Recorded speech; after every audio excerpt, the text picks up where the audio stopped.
لیکن آئمہ کے اقوال کی روشنی میں جس چیز کا استحباب ثابت ہوتا ہے، جس پہ علماء کے فتوے بھی ہیں، وہ یہ کہ مستحب ہے کہ پہلی رکعت میں الحمد کے بعد سورہ قدر اور دوسری رکعت میں الحمد کے بعد سورہ توحید پڑھی جائے،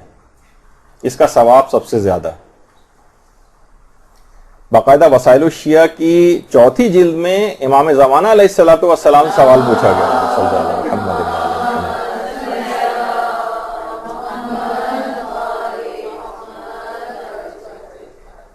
باقاعدہ سوال پوچھا گیا کسی نے کہ مولا میری جان آپ پر قربان، نماز کی پہلی اور دوسری رکعت میں کیا پڑھوں؟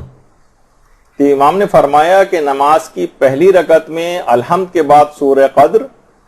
اور نماز کی دوسری رکعت میں الحمد کے بعد سورہ توحید کی تلاوت کرو۔ اور امام نے آگے ایک جملہ ارشاد فرمایا جس سے ان سوروں کی اہمیت پتہ چلتی۔ امام نے فرمایا مجھے تعجب ہے ان لوگوں پر جو نمازوں میں سورہ قدر اور سورہ توحید نہیں پڑھتے، ان کی نمازیں بارگاہ خداوندی میں قبول کیسے ہوتی ہیں۔ کتنا اہم ترین، دیکھیں ہم لوگ پڑھتے تو ہیں لیکن اندازہ نہیں ہے کہ اس کا فائدہ اور ثواب کیا ہے۔ اچھا، ایک اور روایت میں بھی جو اصول کافی کی تیسری جلد کی روایت ہے کہ پیغمبر اسلام پہلی رکعت میں اللہم صلی علی محمد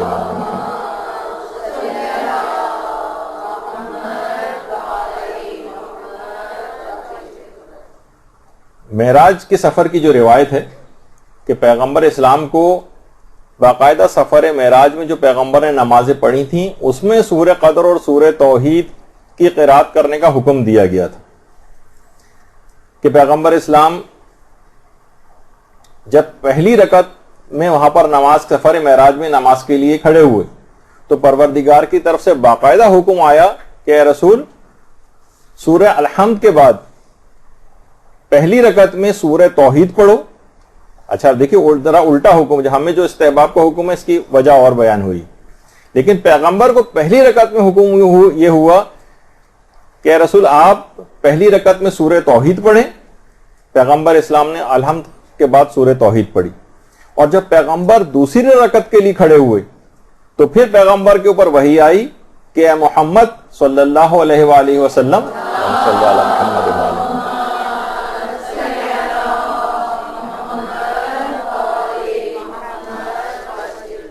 دوسری رکعت میں الحمد کے بعد سورہ قدر کی تلاوت کرو۔ اور پھر رسول نے دوسری رکعت میں سورہ قدر کی تلاوت کی، پھر کہا کہ یہ سورہ روز قیامت تک آپ کی اور آپ کے اہل بیت سے منسوب ہے،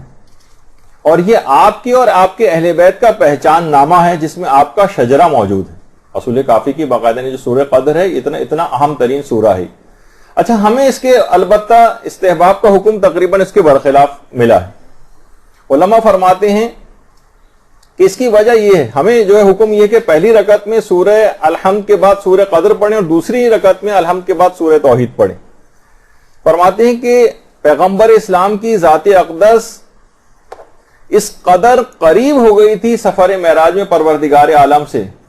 فکان قاب قوسین او ادنی، 2 کمانوں اور اس سے بھی کم کا فاصلہ رہ گیا تھا۔ ظاہر ہے کہ جسمانی فاصلہ نہیں تھا، یعنی قرب کی ایسی منزل پہ پہنچ گئے تھے کہ گویا خالق و مخلوق کے درمیان انتہائی کم فاصلہ تھا۔ تو حکم ہوا کہ اس موقع پر سورہ توحید کو پڑھو، کہ کہا کہ اے رسول سورہ توحید میں میری نسبت کا ذکر ہے، اور دوسری رکعت میں سورہ قدر پڑھو جو تمہارے اہل بیت سے خاص نسبت رکھتی ہے۔ یعنی پہلی رکعت میں پروردگار عالم سے نسبت اور دوسری رکعت میں تمہاری اور تمہارے اہل بیت سے نسبت، اس میں تمہارے اہل بیت کا شجرہ نامہ ذکر ہوا ہے۔ یعنی اس خاص موقع پر پیغمبر اسلام کو یہ حکم تھا۔ ہمارے لیے البتہ وہی حکم ہے جو اس سے پہلے میں نے ذکر کیا۔ تو کیونکہ سورہ قدر کی جب تلاوت کی جاتی تو گویا ہم ان ہستیاں جو اہل بیت سے وابستہ، جو اہل بیت کے اندر شامل ہیں، ان کا واسطہ اور توسل دے کر ہم پروردگار کی بارگاہ میں جاتے ہیں، اور تاکہ ان کے واسطے اور توسل سے ہماری نمازیں قبول ہو جائیں۔ تو دوسری رکعت میں یا پہلی رکعت میں اگر آپ سورہ قدر کو پڑھ رہی ہیں تو گویا آپ ان معصوم ہستیوں کا واسطہ اور توسل اور صدقے کے ذریعے اپنی نمازوں کو قبول کروانا چاہتی ہیں. جس طریقے سے درود کے ذریعے قبول ہوتی ہیں عبادات، اسی طریقے سے سورہ قدر کے ذریعے بھی عبادات کو قبول کروایا جاتا ہے. درود بھیجیے محمد علیہ.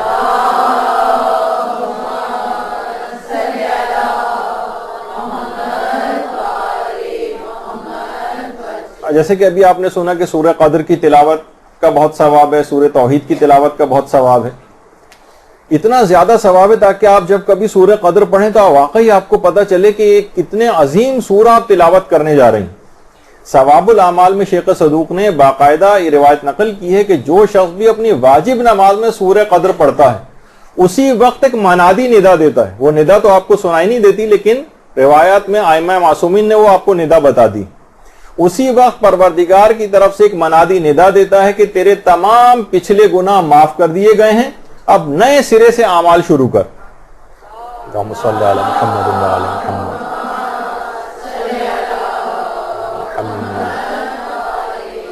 تو سورہ قدر کو پڑھنے سے تمام جب جیسے ہی آپ سورہ قدر کا اختتام ہوگا آپ کے تمام پچھلے گناہ معاف کر دیے جائیں گے. اتنا اہم ترین سورہ ہے، اور صرف فقط نمازی کی حد تک نہیں ہے بلکہ اس سے کہ اتنے فائدے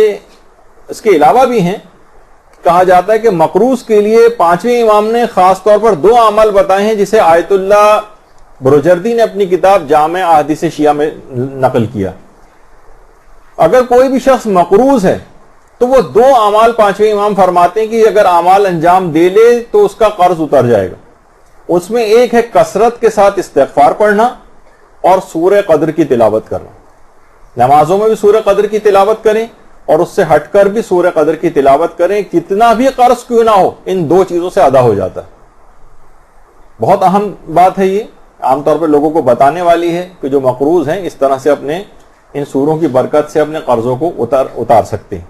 باقاعدہ مستدرک الوسائل میں ہمارے چھٹے امام کی ایک اور روایت بھی ہے. اللہم صلی علی محمد و علی محمد.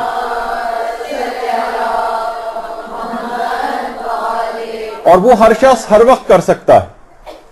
کبھی بھی جب بھی آپ پانی پینے لگیں چھٹے امام فرماتے ہیں کہ سورہ قدر کو اگر پانی پر دم کر کے پی لے تو اس کی آنکھوں کی بینائی بہت زیادہ تیز ہو جائے گی. سورہ قدر کو تلاوت کرے اور پانی پہ دم کر دے اور اس کے بعد اس پانی کو پی لے، اس کی بینائی تیز ہو جائے گی. اور علماء سورہ قدر کو وسعت رزق کے سلسلے میں انتہائی مجرب بتاتے ہیں کہ اگر کوئی شخص سورہ قدر کو تلاوت کرے، روزانہ نماز فجر کے بعد 10 مرتبہ سورہ قدر کی اگر تلاوت کرے اور اس سے تخلف نہ کرے، یعنی اس کو چھوڑے نہیں، ایسا نہیں کبھی کر لی کبھی نہیں کی، نہیں، اسے کنٹینیوس جاری رکھے، بالکل پابندی کر لے اس کی، تو فرماتے رزق کے سلسلے میں پھر وہ خدا کی قدرت کا مشاہدہ کرے گا. روزانہ نماز فجر کے بعد 10 مرتبہ سورہ قدر کو پڑھنا یہ قدرت خدا کا مشاہدہ کروائے گا. رزق اور روزگار کے سلسلے میں ایسی ایسی جگہوں سے اس کے پاس رزق آئے گا کہ اس کو گمان تک نہیں ہوگا. اور روزانہ اس کی تلاوت رمضان کے روزوں کا ثواب دلواتی ہے اور شب قدر کے احیا یعنی اس کو جاگ کر عبادت میں گزارنے کا ثواب دلواتی. سوچی کہ ایک سورہ قدر آپ پڑھ رہی ہیں ہر نماز میں اور اتنا زیادہ ثواب اس کا، رمضان کے روزوں کا ثواب بھی ساتھ میں مل رہا ہے، پوری رات شب قدر میں جاگ کے عبادت کرنے کا ثواب بھی مل رہا ہے. خود اس کے ثواب کے کوئی حد اور انتہا نہیں شب قدر میں جاگنے کا، وہ آپ کو صرف سورہ قدر کو نماز میں پڑھ کر ہی اتنا ثواب مل جائے گا. یہی وجہ ہے کہ آیت اللہ سید عبد الکریم کشمیری جو عملیات کے سلسلے میں انتہائی مشہور، وہ فرماتے تھے کہ بہت سے اذکار ایسے ہیں اور قرآنی سورے ایسے ہیں جو کسی خاص عدد میں معین نہیں ہے. یہ جتنا بھی زیادہ سے زیادہ آپ پڑھیں آپ پڑھ سکتی ہیں. ان کو کسی عدد میں منحصر نہیں کیا گیا اور ان کو اذکار بے عدد کہا جاتا ہے. بس یہ زیادہ سے زیادہ پڑھیں. بہت ساری چیزیں انہوں نے بتائی اذکار بے عدد میں، مثلا یا اللہ یا اللہ یا اللہ، جتنا بھی چاہیں آپ اس کو پڑھ سکتی ہیں. فائدے اور ثواب بڑھتے ہی چلے جائیں گے، کسی عدد میں منحصر اور معین نہیں. یہ اذکار بے عدد، یا رب یا رب یا رب یا رب یا رب، جتنا بھی سانس جب تک نہ ٹوٹیا پڑھتی ہل جائیں، سانس لے کر پھر دوبارہ پڑھنا شروع کر دیں. لا الہ الا اللہ یہ بھی اذکار بے عدد میں سے، جتنا چاہیں اس کو ہر وقت ہی پڑھتے رہنا چاہیے. یا اللہ یا اللہ یا اللہ یا اللہ جتنا، یہ اذکار بے عدد میں سے. اور فرماتے ہیں 2 سورے بھی اذکار بے عدد میں سے، سورہ توحید اور سورہ قدر، یہ بھی زیادہ سے زیادہ پڑھنے چاہیے، زیادہ سے زیادہ. یعنی عام حالات میں، فقط نمازوں کی حد تک نہیں، عام حالات میں بھی زیادہ سے زیادہ اس کو پڑھتے رہیں، اور کوئی عدد کا بھی تعین نہ کریں کہ اچھا مجھے 5 پڑھنے 3 پڑھنے، جتنا بھی ہو سکے پڑھتے رہیں. اچھا اسی طرح سے خاص طور پر سورہ توحید کے اندر تو ایک فقہی حکم بھی ہے جس سے اس کی اہمیت پتہ چلتی ہے کہ اگر آپ سورہ توحید یا سورہ کافرون میں سے کوئی سا بھی ایک سورہ شروع کر دیں مثلا پڑھنا، تو اگر آپ نے ایک آیت بھی اس کی پڑھ لی ہے تو اس کو چھوڑ کر کوئی دوسرا سورہ نہیں پڑھا جا سکتا. ورنہ بہت سے سورے ایسے ہیں کہ ان کے متعلق نہیں ملتا ہے، کچھ روایات کا وہ ہوتا ہے اس کے اندر آیات کا ایک اختلاف کہ جناب اتنی آیات اگر پڑھ لی جائیں، اس کی تفصیل میں بھی فی الحال نہیں جا رہے ہیں، تو اس کے بعد اگر اس میں چھوڑ کے دوسرا سورہ بھی پڑھنا چاہیں تو اس کو درمیان سے چھوڑ کر اور دوسرا سورہ شروع کیا جا سکتا ہے. لیکن سورہ توحید اور سورہ کافرون میں سے کوئی سا بھی اگر ایک آیت بھی پڑھ لی جائے تو اس کو چھوڑا نہیں جا سکتا. اور سورہ توحید کے متعلق یہ ہے کہ ایک ہی سانس میں اس سورہ توحید، کیونکہ چھوٹا سورہ ہے، اکثر لوگ بسم اللہ سے لے کر کفوان احد تک ایک ہی سانس میں اس کو پڑھتے ہوئے چلے جاتے ہیں، تو اس میں ایک ہی سانس میں اس کا پڑھنا مکروہ شمار کیا گیا. اور یہ واحد وہ سورہ ہے کہ دونوں رکعت میں، اگر جیسے کہ ابھی آپ نے سنا کہ سورہ توحید کو پڑھنا مکروہ بھی نہیں، اور دونوں رکعت میں اس کو پڑھا جا سکتا ہے. ورنہ کوئی اور سورہ اگر آپ پڑھیں دونوں رکعت میں، مثلا آپ کہیں گے سورہ قدر میں دونوں رکعت میں پڑھوں، تو پڑھا تو جا سکتا ہے لیکن ثواب کم ہو جائے گا. یہ صرف سورہ توحید کی خصوصیت ہے کہ اسے دونوں رکعتوں میں پڑھ لیا جائے تو ثواب کم نہیں، یعنی مکروہ نہیں اور ثواب کم نہیں ہوتا. بلکہ چھٹے امام تو یہاں تک یہ جملہ ارشاد فرماتے ہیں، اللہم صلی علی محمد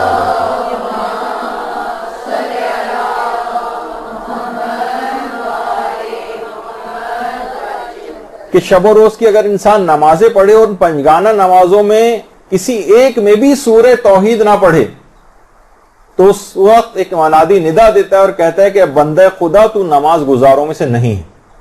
یعنی 5 نمازیں اس کے دن کی ایسی گزر جائیں جس میں ایک میں بھی سورہ توحید نہ پڑھے، اگرچہ اس کی اجازت ہے اس کو، لیکن بہرحال اس کی تاکید اور کے طور پر یہ بات روایت میں کہی گئی کہ ایک منادی ندا دیتا ہے اور کہتا ہے کہ بندہ خدا تو عبادت گزاروں میں سے نہیں. اور کہا جاتا ہے کہ سورہ توحید جو ہے اس کے اسرار اور حقائق کو سمجھنے سے عقل انسانی عاجز ہے،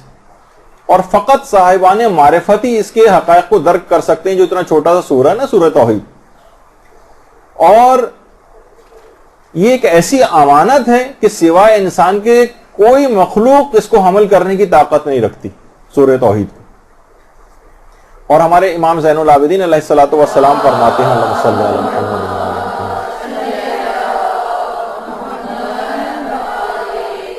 کہ پروردگار کو یہ بات معلوم تھی کہ ایسی قوم جس کی نظریں بہت دقیق ہوں گی،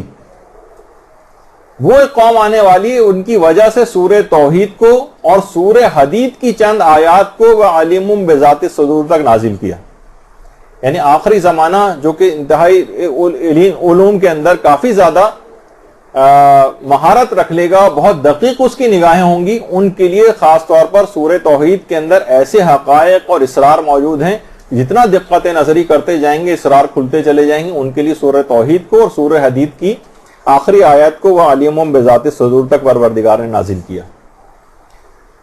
اور پیغمبر یہ بھی فرماتے ہیں کہ اگر کوئی شخص ہر نماز کے بعد، ایک تو نماز کے دوران پڑھنا ہے، ہر نماز کے بعد بھی اگر کوئی شخص سورہ توحید پڑھے، قُلْ هُوَ اللَّهُ أَحَدٌ، تو فرمایا کہ خدا اس کے لیے دنیا اور آخرت کی بھلائی کو لکھ دیتا ہے، اور اس کے اور اس کے ماں باپ کو اور اس کی اولادوں کو بھی بخش دیتا ہے. اللہم صلی علی محمد.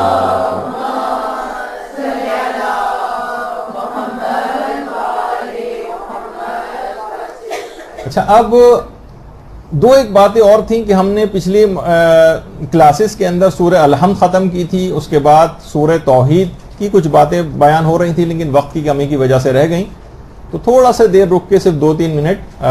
سورہ توحید کی کچھ باتوں کو مکمل کر دیا جائے. دیکھیے نمازوں میں کہا، پچھلی بار بھی بیان ہوا تھا کہ سورہ توحید کی اتنی زیادہ فضیلت ہے، اور فضیلت یوں ہم بیان کر رہے ہیں تاکہ آپ کو اندازہ تو ہو کہ جب ہم نماز میں سورہ توحید پڑھ رہے ہیں اس کا فائدہ کیا ہے، یہ کتنا عظیم سورہ ہے کہ پیغمبر اسلام سے ایک دفعہ یہودیوں نے آ کر کچھ سوالات پوچھے تھے. اللہم صلی علی محمد وعلی محمد.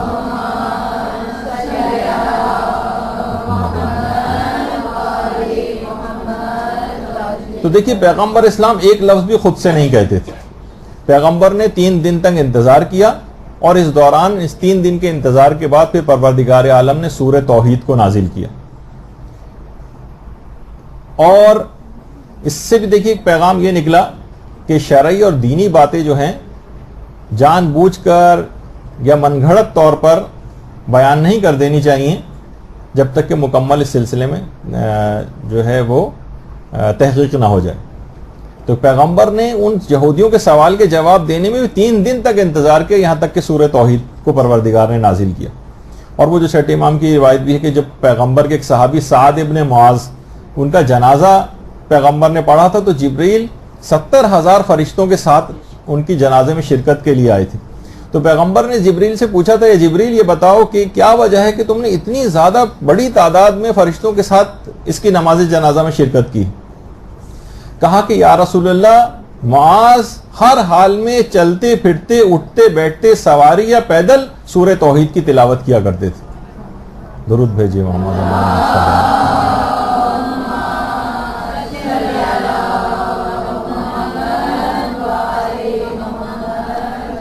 اور اتنا اہم ترین یہ سورہ ہے واقعتاً کہ علماء نے طب الائمہ کے نام سے جو کتابیں بھی لکھی ہیں اس میں بھی ہمارے 5ویں امام محمد باقر علیہ الصلوۃ والسلام علیہ وسلم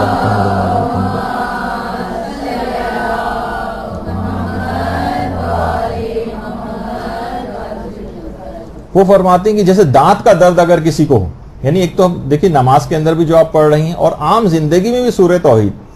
دانت کا اگر کسی کو شدید درد ہے تو درد کی جگہ پر ہاتھ رکھ کر اگر کوئی شخص، امام فرماتے ہیں، ایک دفعہ سورہ الحمد، ایک دفعہ سورہ اخلاص اور سورہ نمل کی آیت نمبر 88 یہ اگر پڑھے گا تو فوراً دانت کے درد میں آرام آ جائے گا. حمد، سورہ توحید اور سورہ نمل کی آیت نمبر 88. بچوں کو بھی یاد کرانا چاہیے. عام طور پر دانت کا درد گھر میں رہتا ہے، ڈینٹسٹ کے پاس ایسے موقع پہ اٹھتا ہے کہ جانا پاسبل نہیں ہوتا ہے. اور یہی علماء فرماتے ہیں یہی والا طریقہ اگر کسی کی آنکھ میں درد ہو تو اس کے لیے بھی یہی ہے، درد والی جگہ کے اوپر ہاتھ رکھے اور حمد اور سورہ توحید پڑھے اور اس کے بعد سورہ نمل کی آیت نمبر 88 کی تلاوت کرے. تو آنکھ کے درد کے لیے بھی بہت مجرب ہے، فوری آرام آ جاتا ہے اس سے. دیکھیے بہت ساری چیزیں ایسی مرتب یہاں پر نہیں ہوتی ہیں، ورنہ لوگ جو پریکٹس کرتے ہیں واقعی حیران ہوتے ہیں کہ جو ہم نے سنا تھا وہ بالکل ایسے ہی اس کو پایا ہے. اسی طرح سے اگر کسی کو بہت شدید بخار ہو، اس کے متعلق علماء نے لکھا کہ اگر سورہ توحید کی 10 تسبیحاں یعنی 1000 مرتبہ اگر کوئی شخص سورہ توحید کی تلاوت کر لے اور اس کے بعد پروردگار کو حضرت زہرا کے واسطہ دے کر دعا کرے، اللہم صلی علی محمد وعلی محمد،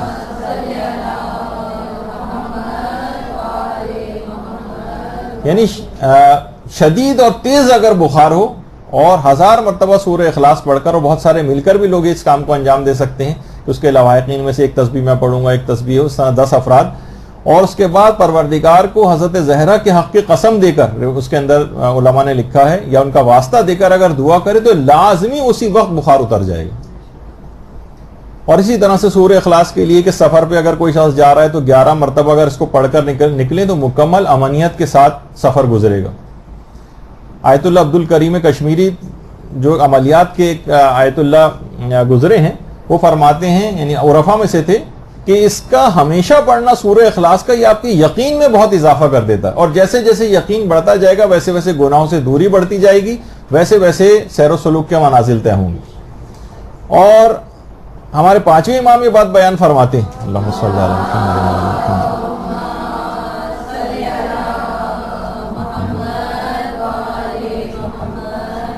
کہ 10 مرتبہ روزانہ اس کو پڑھنا تمام گناہوں کو معاف کروا دیتا ہے. سونے سے پہلے اگر کوئی شخص اس کو پڑھے تو چھٹے امام فرماتے ہیں کہ 50 سال کے گناہوں کو معاف کر دیتا ہے. اصول کافی ہے 50 سال کے گناہ معاف ہو جاتے ہیں فقط ایک دفعہ تلاوت کرنے سے سونے سے پہلے. اور سونے سے پہلے اگر سورہ اخلاص پڑھ لے تو 50 فرشتے پروردگار بھیجتا ہے جو اس کی حفاظت کے اوپر مامور ہو جاتے ہیں. اور امیر المومنین نے تو یہاں تک ارشاد فرمایا ہے کہ گھر میں جس وقت انسان داخل ہو اس وقت اگر سورہ توحید کی تلاوت کرتے ہوئے داخل ہوگا تو فقر و فاقہ دور ہو جائے گا. یعنی آپ اندر سورہ توحید پڑھتے ہوئے داخل ہوں گی اور دوسرے دروازے سے یا اسی وقت جو ہے فقر و فاقہ گھر سے رخصت ہو جائے گا. اور اس کی بار بار تلاوت آپ کی اہم زندگی جو آپ کی زندگی ہے اس میں جتنی بھی اس طرح کی چیزیں ہیں جو بہت امپورٹنٹ آپ کے لیے ہوتی ہیں اور خود ہماری اپنی زندگی کہا جاتا ہے کہ اگر کوئی شخص ایک دفعہ اس کی تلاوت کر لے تو اس کی اپنی زندگی کے اندر برکت آ جاتی ہے. 2 بار تلاوت کر لے تو اپنی زندگی پلس اس کے خاندان والوں کی زندگی میں برکت آ جاتی ہے. اور اگر روزانہ 3 مرتبہ تلاوت کر لے تو اپنے خاندان حتیٰ کہ پڑوسیوں تک کی زندگی میں برکت اس سے آ جاتی سورہ توحید کو پڑھنے سے. اللہم صلی علی محمد.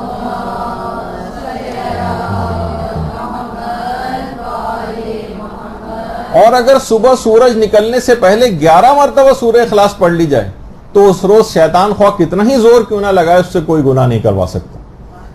تو اس کو پڑھنے سے ہر چیز میں برکت ہے حتیٰ کہ آپ کی عمر میں آپ کی زندگی میں آپ کی صحت میں. اس کے علاوہ آپ اگر مطالعہ کرنا چاہتی ہیں آپ پڑھائی کرنا چاہتی ہیں آپ کے علم میں آپ کے اخراجات میں آپ کے مال میں تجارت اور بزنس کوئی شخص کر رہا ہے ملازمت کوئی کر رہا ہے ہر چیز میں آسانیاں ہی آسانیاں سورہ اخلاص پیدا کر دیتی. البتہ اس کو صحیح طور پر پڑھنا ہے اور اس کو صحیح قرأت کے ساتھ اس کو پڑھنا ہے. اور جیسے اس کے اندر بہت ساری چیز میں جب پچھلی کلاسز ہوئی تھی جس میں سورہ توحید کی کچھ تلفظ کی غلطیاں بھی بتائی تھیں تو اس میں ایک چیز یہ بھی آئی تھی کہ جو غلطی تو نہیں تھی بلکہ یہ کہ کئی طریقوں سے اس کو پڑھا جا سکتا ہے. خاص طور پہ جو اس کی آخری آیت ہے وَلَمْ يَكُنْ لَهُ كُفُوًا أَحَدٌ تو کفوًا کفوًا کفوًا کفؤً ہر طرح سے اس کو پڑھا جا سکتا ہے. اب آپ کے سامنے ہم ایک کلپ آپ کو دکھاتے ہیں. اس کو آپ بہت بغور خاص طور پر اس کی آخری آیت ورنہ اس کے اندر اپنی اور اس کو کتنے طریقوں سے پڑھا جا سکتا ہے. ایک دفعہ اور پہلے بھی ذکر ہوا تھا اس کا اور ہم نے وہ کلپ سنوایا تھا آپ کو لیکن یہ کہ اس کو دوبارہ تکرار ہو جائے آپ کو اس کا صحیح موقع جو ہے وہ اب آ گیا ہے. تو اب آپ اس کی سنیے گا خاص طور پہ آخری والی جو آیت ہے تو کتنے الگ الگ طریقوں سے بھی اس کو پڑھا جا سکتا ہے. أعوذ بالله من الشيطان الرجيم بسم الله الرحمن الرحيم قل هو الله أحد الله الصمد لم يلد ولم يولد ولم يكن له كفوا أحد بسم الله الرحمن الرحيم قل هو الله أحد الله الصمد لم يلد ولم يولد ولم يكن له كفوا أحد بسم الله الرحمن الرحيم قل هو الله أحد الله الصمد لم يلد ولم يولد ولم يكن له كفوا أحد بسم الله الرحمن الرحيم قل هو الله أحد الله الصمد لم يلد ولم يولد ولم يكن له كفوا أحد بسم الله الرحمن الرحيم قل هو الله أحد الله الصمد لم يلد ولم يولد ولم يكن له كفوا أحد بسم الله الرحمن الرحيم قل هو الله أحد الله الصمد لم يلد ولم يولد ولم يكن له كفوا أحد بسم الله الرحمن الرحيم قل هو الله أحد الله الصمد لم يلد ولم يولد ولم يكن له كفوا أحد بسم الله الرحمن الرحيم قل هو الله أحد الله الصمد لم يلد ولم يولد ولم يكن له كفوا أحد بسم الله الرحمن الرحيم قل هو الله أحد الله الصمد لم يلد ولم يولد ولم يكن له كفوا أحد بسم الله الرحمن الرحيم قل هو الله أحد الله الصمد لم يلد ولم يولد ولم يكن له كفوا أحد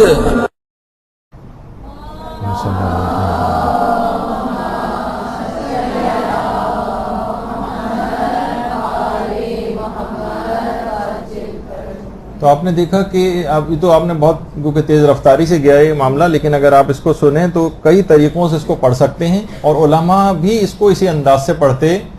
رہے ہیں۔ اب آپ کو ایک کلپ اور بھی دکھاتے ہیں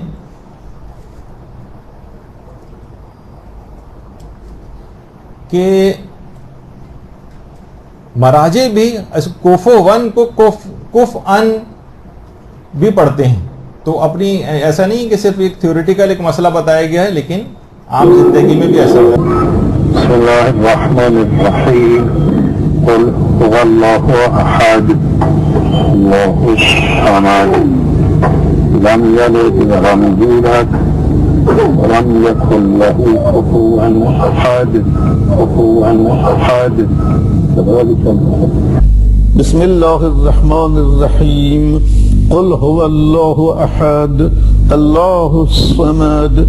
لم یلد ولم یولد ولم یکن له کفوا احد برحمتك يا أرحم الراحمين وصلى الله على محمد وآله الطاهرين